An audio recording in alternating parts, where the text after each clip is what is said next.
Imagínense por un segundo que están en un avión comercial. Todo va súper bien y de repente la nave entra en una caída en picada vertiginosa. Las alarmas suenan por todos lados. Uf, qué terror. Totalmente.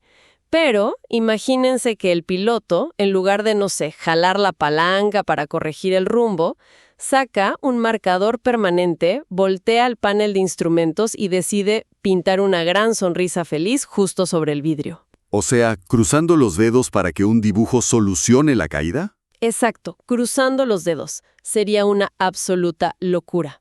Sería absurdo y, bueno, trágico al mismo tiempo. Pero fíjate que curiosamente, esa es la estrategia exacta que la mayoría de nosotros aplicamos todos los días cuando la vida se pone difícil. Tal cual. Sí, intentamos enmascarar el desastre con una sonrisa falsa, creyendo que simplemente fingir una buena actitud va a cambiar nuestra trayectoria. Y la verdad es que no funciona así. Y es justo por eso que nuestra exploración de hoy va a sacudir un poco las cosas.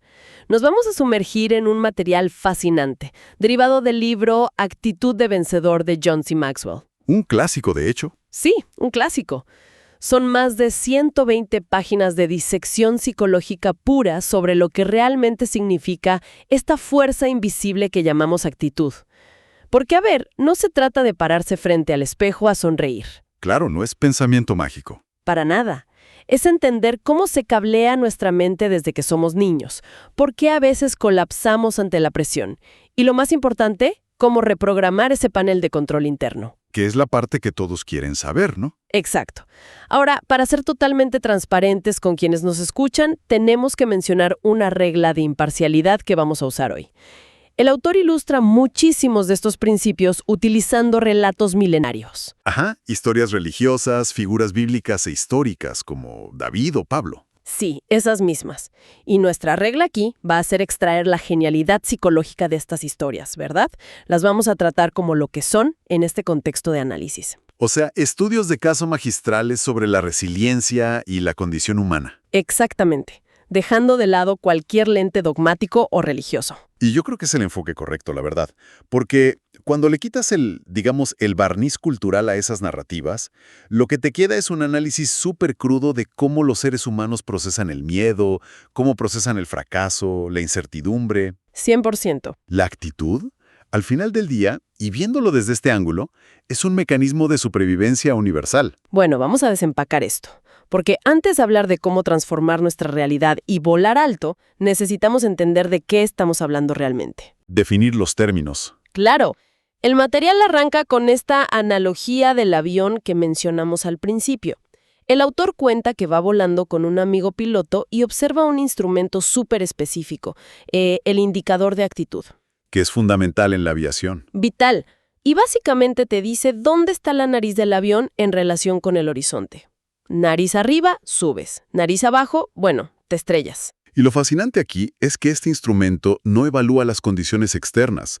O sea, al indicador no le importa si hay una tormenta eléctrica afuera. Ni si es de noche, ni si hace frío. Exacto, nada de eso.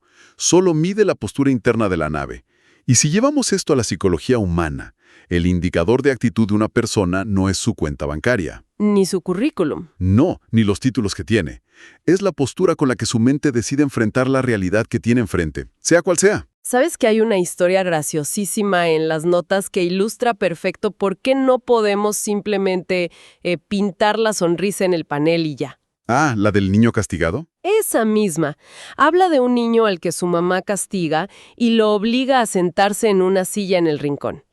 El niño patalea, llora, hace berrinche, pero al final obedece y se sienta. Pero no se queda callado. No, para nada. Se cruza de brazos, mira a su mamá y le grita: «Para que sepas, estoy sentado por fuera, pero estoy de pie por dentro». Es brillante. Es súper revelador. Es que demuestra que la obediencia externa, o digamos, la fachada que montamos en la oficina o en las cenas familiares, es totalmente insostenible si no hay una alineación interna real. Totalmente. De hecho, el psicólogo James Allen lo describía diciendo que una persona no puede viajar interiormente hacia una dirección y permanecer quieta exteriormente. Es imposible.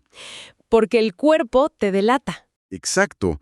Nuestro cerebro está diseñado biológicamente para filtrar y expresar lo que realmente sentimos.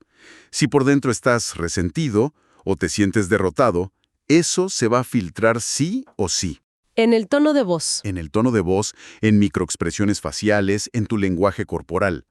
Tratar de reprimir una actitud negativa, sin cambiar la perspectiva que hay debajo, o sea, la raíz, requiere una cantidad monumental de energía cognitiva. Y te terminas agotando. Te agotas. Eventualmente te quedas sin energía y la verdad sale a la luz. ¿Sabes? Yo estaba pensando en una analogía un poco más moderna para esto. Para mí, la actitud es exactamente como el algoritmo de una red social. A ver, cuéntame más. Imagina que un día, no sé, me levanto de malas y empiezo a hacer clic en videos de gente discutiendo en el tráfico o quejándose de la economía. El algoritmo empieza a tomar notas. Claro, el algoritmo asume que eso es lo que yo quiero ver. Y de repente, al día siguiente, todo mi feed está lleno de caos, peleas y negatividad. Mi teléfono me termina convenciendo de que el mundo entero es un lugar horrible.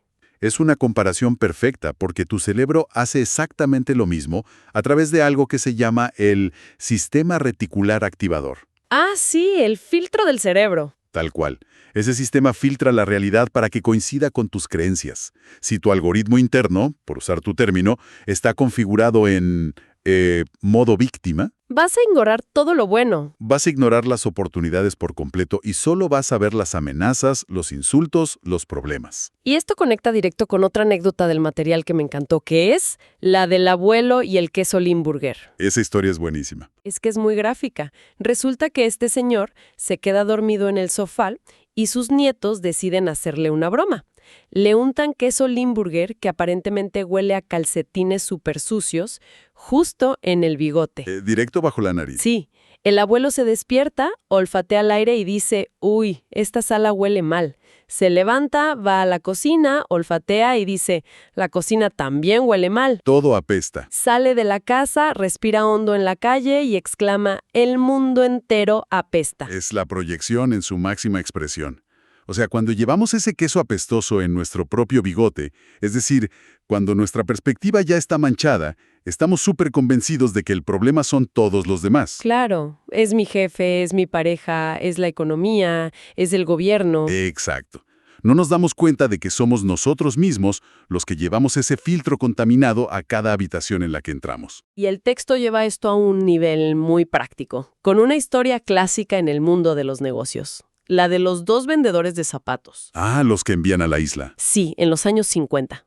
Envían a dos vendedores a una isla remota.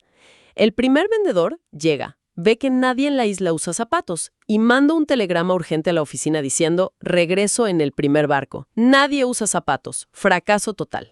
0 oportunidades según él. Ajá. Pero el segundo vendedor llega a la misma isla, ve exactamente la misma escena de gente descalza y manda un telegrama que dice, envíen 10,000 pares de inmediato. Nadie tiene zapatos. Tenemos el monopolio absoluto. Es increíble cómo la realidad objetiva era idéntica para los dos. El mercado era el mismo, la isla era la misma. Sí, pero el algoritmo mental de cada uno determinó su realidad financiera y su éxito. A esto se le conoce en psicología del éxito como la ligera ventaja. Y aplica para todo, fíjate. ¿Cómo? ¿En qué más? Pues, en las fuentes, vemos el caso de la esposa de un militar que fue enviada a vivir a un desierto remoto. Al principio ella sufría horrores.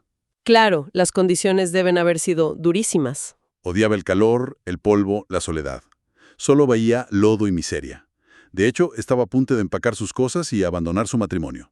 Guau, así de extremo. Sí, hasta que alguien le hace ver que, mirando a través de los mismos barrotes, uno puede ver lodo en el suelo o puede levantar la vista y ver las estrellas. El cambio de perspectiva. Exacto. Ella decide ajustar su lente. Empieza a estudiar la cultura de los nativos del desierto, investiga la botánica local y su curiosidad reemplaza su miseria. Terminó escribiendo un libro fascinante sobre el desierto. Y el desierto nunca cambió. Para nada. El entorno, la temperatura, la arena, todo seguía igual. La química de su cerebro cambió porque ella decidió ajustar la narrativa. ¿Sabes? Aquí es donde se pone realmente interesante, porque todo esto suena muy bonito, pero permíteme hacer de abogada del diablo por un segundo. A ver, adelante. El material cita una investigación del Stanford Research Institute afirmando que el 87.5% del éxito financiero y profesional depende del trato con las personas y de la actitud. Ajá, el 87.5. Y que solo el 12.5% depende del conocimiento del producto o la habilidad técnica. Sinceramente, me cuesta creer que esa proporción sea cierta hoy en día. ¿Por qué lo dices? Pensemos en quienes nos escuchan. Digamos que son ingenieros de software trabajando en remoto, analistas financieros o investigadores de laboratorio. Su código, sus modelos matemáticos o sus descubrimientos son lo que cuenta. ¿Me estás diciendo que su actitud pesa casi un 90% frente a su habilidad dura? Suena exagerado a primera vista.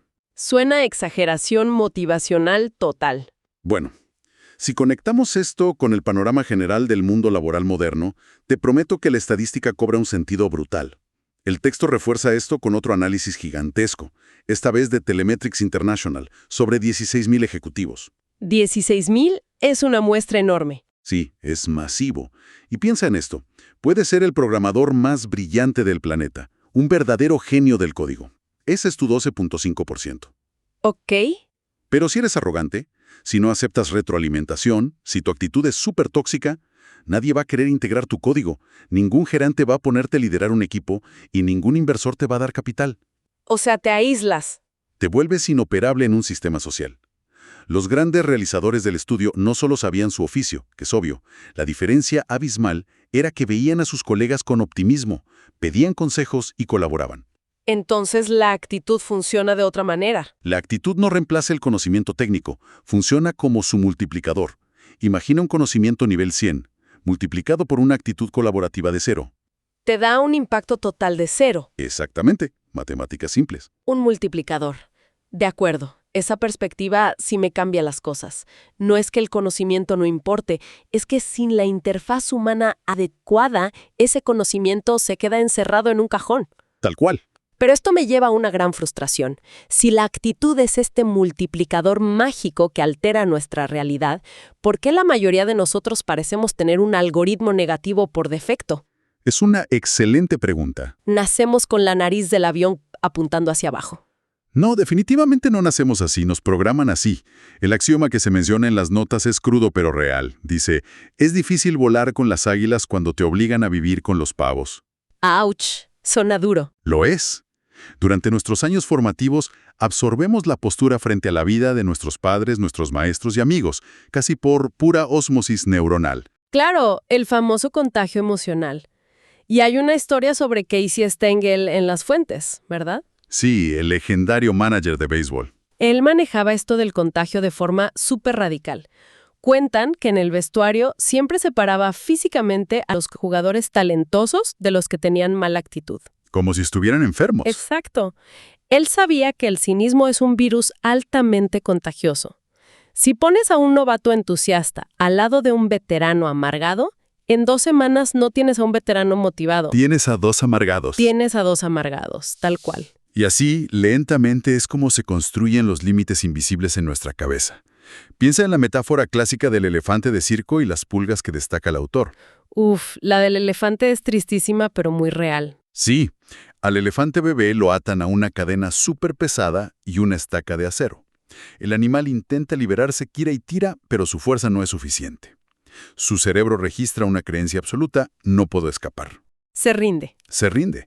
Pasan los años, el elefante crece, pesa toneladas y literalmente podría arrancar esa estaca con un estornudo. Pero lo mantienen atado con una pequeña cuerda de cáñamo y una estaca de madera barata. ¿Y no huye? ¿Por qué no huye?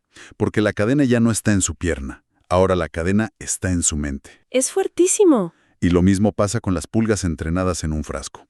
Las meten en un frasco de vidrio con tapa. Saltan y chocan contra la tapa repetidamente. ¡Pum! ¡Pum! Hasta que aprenden hasta dónde pueden llegar. Exacto. Y cuando quitas la tapa del frasco, las pulgas siguen saltando justo por debajo del borde. El límite físico desapareció, pero el límite psicológico se volvió permanente. Yo sumaría ahí la analogía del golf que el autor experimentó en carne propia.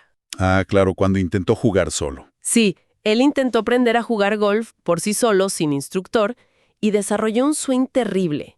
Cuando por fin se rindió y contrató a un profesional, se dio cuenta de algo doloroso. ¿Que tenía que empezar de cero? Peor, se dio cuenta de que es 100 veces más difícil desaprender un mal hábito que ya ha sido grabado en tu memoria muscular y luego aprender la técnica correcta que haber empezado bien desde el principio. Claro, el cuerpo ya está acostumbrado al error. Y las actitudes pesimistas de nuestra infancia son ese mal swing. Están incrustadas muy, muy profundo en nuestra memoria emocional. Esto plantea una pregunta importante para nuestra audiencia. A nivel histórico llamamos a esto pensamiento de tierra plana o creencias limitantes de época. Como cuando creían que si navegabas muy lejos te caías del mundo. Exactamente.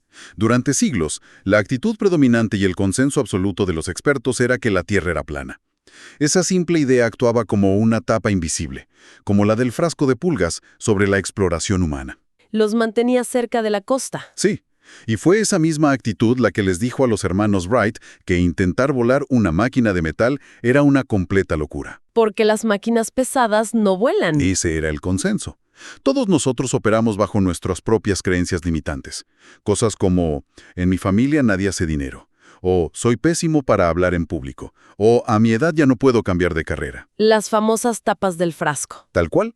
El primer paso para romper el frasco es identificar cuáles de tus verdades absolutas son en realidad simples estacas de madera. Bien, entonces digamos que rompemos el frasco, arrancamos la estaca y empezamos a volar con las águilas. Todo suena hermoso, muy motivador, hasta que inevitablemente el avión se mete en una tormenta a nivel 5. Porque las tormentas siempre llegan. Siempre.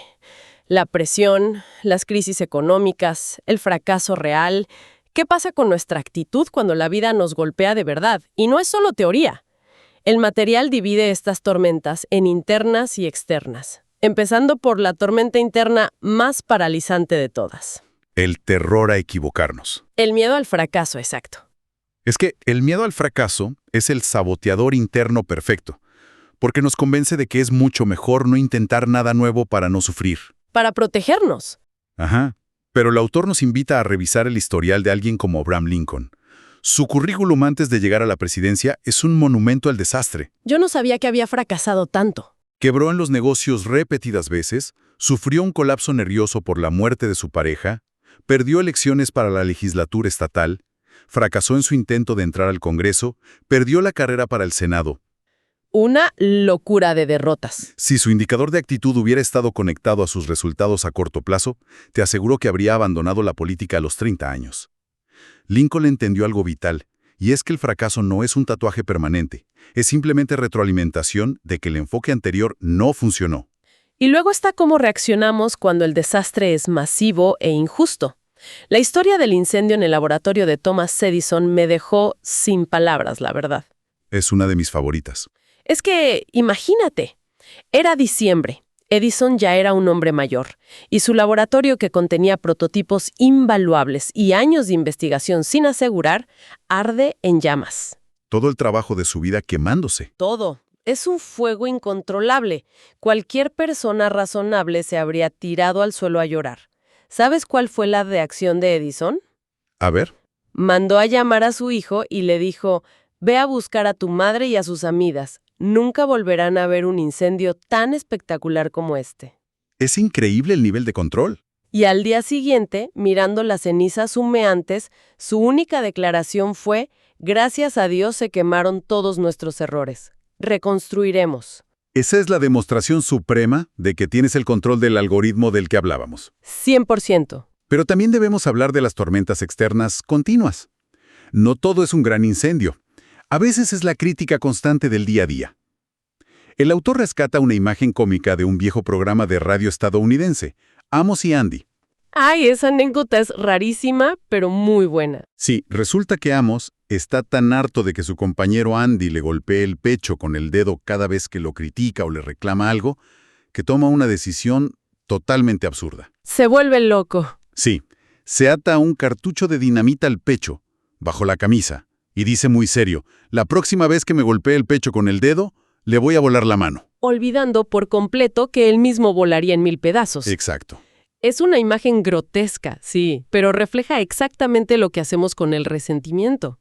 Alguien nos critica del trabajo o tenemos un problema con un familiar y en lugar de procesarlo, guardamos rencor. Nos ponemos la dinamita. Nos ponemos la dinamita, creamos esta amargura interna esperando que castigue a la otra persona, cuando en realidad ese veneno solo destruye nuestro propio indicador de actitud. Pero a ver, espera, quiero detener la nave un segundo aquí. Dime. Toda esta charla sobre evitar las tormentas y la fricción externa me parece que tiene un punto ciego, ¿En qué sentido? en que no toda la fricción es mala. El propio texto usa la metáfora de volar un papalote o una cometa. Los papalotes no vuelan a favor del viento, Claro, vuelan en contra. vuelan en contra del viento. Si no hay tensión en la cuerda, si el viento no empuja en dirección contraria, el papalote simplemente se cae al suelo. Esa es la distinción clave de toda esta psicología. La adversidad no es el enemigo, es el motor de elevación si sabes usarla. Si sabes manejar la cuerda. Exacto. El material contrasta esto magistralmente comparando la famosa ley de Murphy con lo que él llama la ley de Maxwell. A ver, explícanos eso. Todos conocemos la ley de Murphy. Si algo puede salir mal, saldrá mal. Y obviamente en el peor momento posible. Esa es la clásica. Esa es la mentalidad de la víctima que espera pasivamente el impacto del viento. La ley de Maxwell, por el contrario, dice que si algo puede salir bien, saldrá bien, y cada problema trae una semilla de un beneficio mayor. Es un cambio de switch. Total. El viento huracanado golpea a ambos por igual. La tormenta es la misma. La diferencia radical es el locus de control. La persona con la ley de Murphy suelta la cuerda del papalote y deja que se caiga, pero la persona con la ley de Maxwell ajusta la tensión y usa esa misma tormenta para subir más alto. Entonces, la gran pregunta es, ¿qué significa todo esto a nivel neurobiológico y práctico? Ya sabemos cómo nos programaron y cómo las tormentas nos desvían. Ahora, quienes nos escuchan y nosotros necesitamos las herramientas de los mecánicos de aviación para reprogramar este sistema. Manos a la obra. El texto propone una ruta de acción. Y el primer requisito, que no es negociable, no es tener talento. No para nada. Es el deseo crudo. Y cuenta la historia de un sapo que se cae en el surco profundo que dejó la rueda de un tractor en un camino de tierra. Queda atrapado. Ajá. Sus amigos sapos intentan sacarlo, no lo logran y se rinden, asumiendo que el pobre sapo va a morir ahí. Horas más tarde, ven al mismo sapo saltando alegremente por el bosque. Un milagro. Le preguntan súper sorprendidos cómo demonios logró salir si hace un rato era imposible. Y el sapo responde, es que venía un camión gigante directo hacia mí por el camino. Tuve que salir. Esa historia es brutal porque nos recuerda que a veces el verdadero catalizador del cambio no es la inspiración, es la pura desesperación. Cuando ya no te queda de otra. Exacto.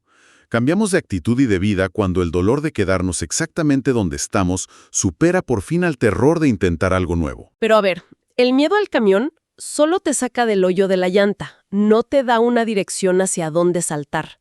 Y ahí es donde entra el propósito. El autor ilustra esto con Charlie Brown. Ah, ¿la tira cómica? Sí, imagínate a Charlie Brown en el patio disparando flechas con su arco hacia una cerca de madera plana, sin marcas. Dispara la flecha, camina hasta donde se clavó, saca un marcador y dibuja la diana y el centro rojo alrededor de la flecha que ya está clavada. Haciendo trampa, básicamente. Cuando le preguntan qué está haciendo, dice, es la única forma de asegurarme de que nunca fallo. Y vivir sin metas claras es exactamente eso, es justificar donde sea que terminemos cayendo como si fuera el plan original. Y el autor lo contrasta maravillosamente con el juego de los bolos, o el boliche. Me encanta esa analogía. Piensa en esto. Imagina ir a una pista, tomar una bola pesadísima y lanzarla por un pasillo de madera liso durante horas, solo para verla desaparecer en el fondo, en la oscuridad. ¡Qué aburrimiento! Sería una tortura psicológica, un trabajo de esclavos sin sentido. Lo único que transforma esa labor súper tediosa en un juego adictivo y energizante son los 10 pinos blancos al final de la pista. ¿Saber a qué le estás apuntando? Exacto. Tener un objetivo claro y visible altera la forma en que nuestro cerebro percibe el esfuerzo físico o mental. Sin los pinos, es solo trabajo duro. Y aquí llegamos a la herramienta de reprogramación más táctica de todas, que es la edición implacable de nuestro vocabulario. Fundamental. El autor es tajante en que debemos eliminar frases como no puedo, es imposible o tengo dudas y sustituirlas conscientemente por puedo, encontraré la forma y confío. Y yo sé que esto suena al típico cliché de autoayuda barata frente al espejo. Sí, suena a post de Instagram. Sí, pero la ciencia detrás de esto es muy real, ¿no? Absolutamente real. No se trata de pensamiento mágico en lo absoluto. Es neuroplasticidad básica. Hace un rato hablábamos del sistema reticular activador, este filtro. Sí, el algoritmo. Tu cerebro procesa miles de millones de bits de información por segundo. Y para no volverse loco, filtra casi todo. ¿Cómo sabe tu cerebro qué dejar pasar y qué ignorar? Por las instrucciones que le das. Escucha tus instrucciones verbales y emocionales. Si tú dices en voz alta, esto es imposible, tu corteza prefrontal, que es el área encargada de la resolución de problemas lógicos, literalmente apaga la búsqueda de alternativas. Para ahorrar energía. Claro, el cerebro dice, el jefe dijo que es imposible, apaga las máquinas, no gastemos glucosa en esto. Le diste una orden final. Wow. Pero si cambias el lenguaje y dices, aún no sé cómo resolver esto, pero lo haré, obligas a tu cerebro a mantener los procesos cognitivos encendidos. La máquina sigue trabajando. Sigue escaneando. Empiezas a notar recursos, contactos y soluciones que antes eran completamente invisibles para ti, aunque siempre estuvieron ahí frente a tus narices. Es como darle a tu mente la orden de seguir buscando la señal del Wi-Fi. Nunca se apaga. Tal cual. Ahora, para lograr esto de verdad, tenemos que ser brutalmente honestos sobre nuestras propias comodidades. Las notas hablan del peligro de convertirnos en los comedores de galletas de la vida. Esa historia es muy simpática, pero tiene un trasfondo fuerte. Menciona el caso de una niña pequeña que, tras ganar su primera competencia de natación, sale del agua y le dice a su mamá que se retira del deporte, así, en seco. En la cima de su carrera. Sí. Cuando la mamá le pregunta por qué, la niña le responde que la presión es demasiada y que ha decidido que su verdadera vocación en la vida es sentarse en el sofá y comer galetas y tomar leche. Claro, suena súper tierno en una niña de 5 años. Es adorable en una niña, pero es una tragedia en un adulto de 40 años. Totalmente. Porque la zona de confort es ese lugar donde los sueños mueren en silencio. Para no convertirnos en comedores de galletas profesionales, el cambio requiere de 2 andamios estructurales. A ver, ¿cuáles son? Primero, la perspectiva de vivir un día a la vez. Como decíamos del golf, nadie corrige un mal swing de años en una sola tarde de práctica. Requiere paciencia. ¿Y el segundo? El segundo es la necesidad imperativa de encontrar lo que el autor llama un amigo alentador, o en términos corporativos un compañero de rendición de cuentas. Alguien que te vigile, digamos. Alguien que te apoye y te exija. Porque si intentas reprogramar tu mente en el vacío, tú solo, vas a recaer en tus viejas redes neuronales. Tu cerebro quiere ahorrar energía. Necesitas fricción externa de alguien que te exija cumplir tus propios estándares. Uf, qué viaje mental nos acabamos de dar. Ha sido súper denso, pero muy revelador. Vamos a recapitular un poco. Hemos desmantelado esta idea de que la actitud es algo místico o genético con lo que nacemos y ya. No es un rasgo fijo. Para nada. Es, en cambio, el indicador de vuelo que tú eliges ajustar en tu panel de instrumentos. Hemos visto que no puedes fingirlo, porque el queso Limburger en tu bigote siempre te va a delatar. Tarde o temprano. Analizamos cómo nuestro algoritmo interno es el multiplicador absoluto de nuestras habilidades técnicas, cómo podemos romper las estacas de los elefantes de nuestro pasado. ¿Y cómo reprogramar nuestro vocabulario, que es vital, para que el cerebro trabaje a nuestro favor y no nos apague las soluciones? Exactamente. Y fíjate, para dejar a quienes nos escuchan con un último concepto para masticar en la semana, me gustaría rescatar una idea filosófica súper profunda que aparece casi de contrabando en estas fuentes. Me intriga, ¿cuál es? Es sobre la dinámica evolutiva de las generaciones. A menudo, nosotros nos desgastamos muchísimo quejándonos del choque constante entre lo viejo y lo nuevo, entre los jóvenes y los mayores. Pero el texto describe 3 fases inevitables en la sociedad: conservar, criticar y crear. Conservar, criticar y crear. Ok. La generación mayor siempre tendrá el instinto de conservar las estructuras que les dieron éxito. Es natural. Claro, si funcionó, ¿para qué moverlo? Exacto. Pero la nueva generación siempre va a llegar con el ímpetu y la rebeldía de criticar y destruir ese status quo. Creemos que esta fricción es un fallo del sistema. Creemos que es una tormenta que nos hace daño y nos divide. Como si fuera un error. Sí, pero ¿y si es exactamente lo contrario? Ese choque de actitudes, esa tensión entre el que quiere mantener el frasco cerrado y el que quiere romper el frasco, es literalmente la cuerda del papalote de la que hablábamos. ¡Wow! Claro. Es el único motor de fricción capaz de encender la tercera fase, que es la creación genuina. Sin la incomodidad constante de perspectivas opuestas, la humanidad simplemente se quedaría estancada comiendo galletas en el sofá. Uf, me encanta. La resistencia no es el enemigo, es el viento bajo las alas del progreso. Así que, para quienes nos escuchan, la próxima vez que se enfrenten a una turbulencia severa, ya sea en el trabajo con un código que de plano no compila, o en casa con una relación tensa, no intenten pintar una sonrisa falsa en el tablero. No va a servir de nada. Deténganse, revisen su indicador de actitud interno y pregúntense si están usando esa tormenta para estrellarse o para elevarse. Ha sido una exploración fascinante. Gracias por acompañarnos a profundizar en estos conceptos tan potentes. Un placer, como siempre. Sigan cuestionando sus límites invisibles, ajusten ese horizonte con la ley de Maxwell y nos escuchamos en la próxima Inmersión Profunda.